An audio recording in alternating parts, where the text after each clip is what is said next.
नमस्कार भाइयों और बहनों। मैं अपना एक लेख आपके समक्ष प्रस्तुत कर रहा हूँ। इस लेख का शीर्षक है पुष्प की अभिलाषा।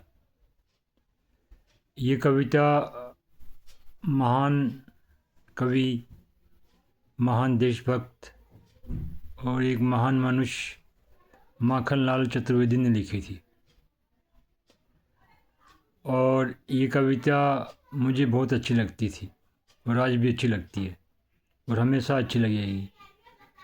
हर अच्छे आदमी को ये कविता बहुत अच्छी लगती है। तो भाइयों और बंधुओं, मित्रों और बहनों, अब आपके समक्ष मैं अपनी यह कविता प्रस्तुत कर रहा हूँ। इस कविता का शीर्षक है पुष्प की अभिलाषा। मुझे तोड़ लेना वनमाली, उस पथ पर तुम देना फेंक, मातृभूमि पर शीश चढ़ाने जिस पथ जाए वीर अनेक। ये पंक्तियाँ पढ़ते ही एक अद्भुत उत्साह और वीरता की भावना हमारे दिल में आ जाती है।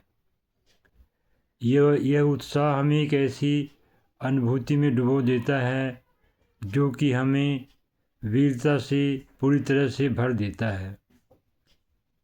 इसी वीरता की हमारे देश में बहुत अधिक ज़रूरत है।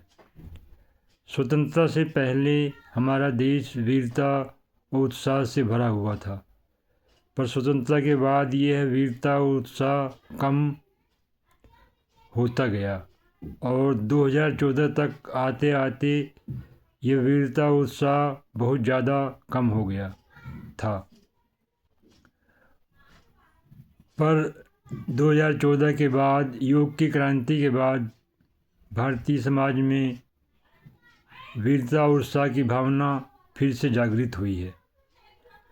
1947 के बाद जो राजनीति का अपराधीकरण शुरू हुआ था वह लगातार बढ़ता ही चला गया था और आज 2024 तक ये अपराधीकरण अभी समाप्त नहीं हुआ है।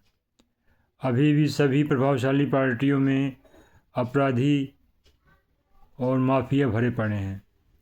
इन अपराधियों और माफियाओं को समाप्त करना बहुत ज़रूरी है।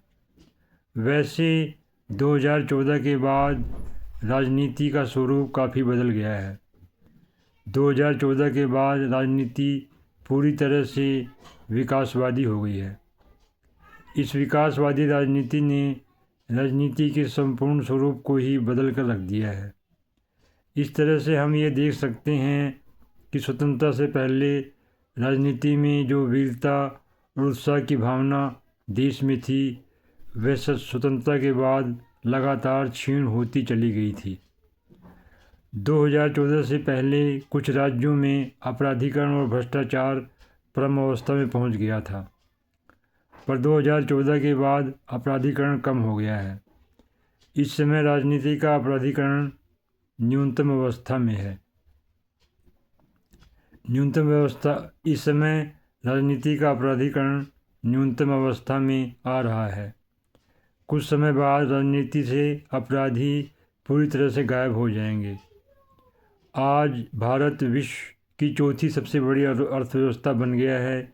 1-2 साल में ही भारत विश्व की तीसरी सबसे बड़ी अर्थव्यवस्था बन जाएगा। भारत कृषि के क्षेत्र में भी बहुत अधिक विकास कर रहा है। बहुत सी कृषि फसलों के मामले में भारत बहुत अधिक विकसित हो चुका है। माखनलाल चतुर्वेदी बहुत ही महान कवि थे, वे बहुत ही महान देशभक्त थे, उनकी विचारधारा बहुत ही श्रेष्ठतम थी।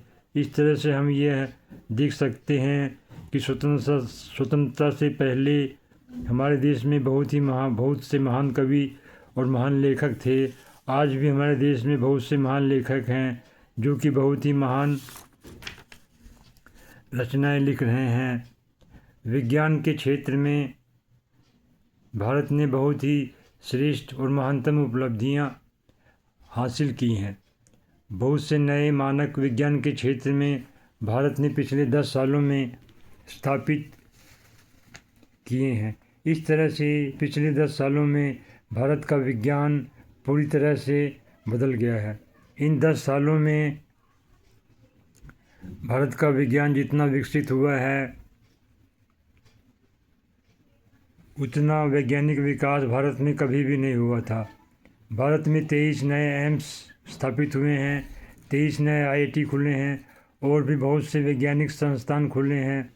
इस तरह से हम देख सकते हैं कि विज्ञान के क्षेत्र में पिछले 10 सालों में जितना विकास हुआ है उतना पहले कभी भी नहीं हुआ था। कुछ दिनों बाद भारत एक विकसित देश बन जाएगा। माखनलाल चतुर्वेदी जी ने बहुत ही महान रचनाएं लिखी थी जो कि आज भी हमें बहुत अधिक प्रेरणा दे रही हैं।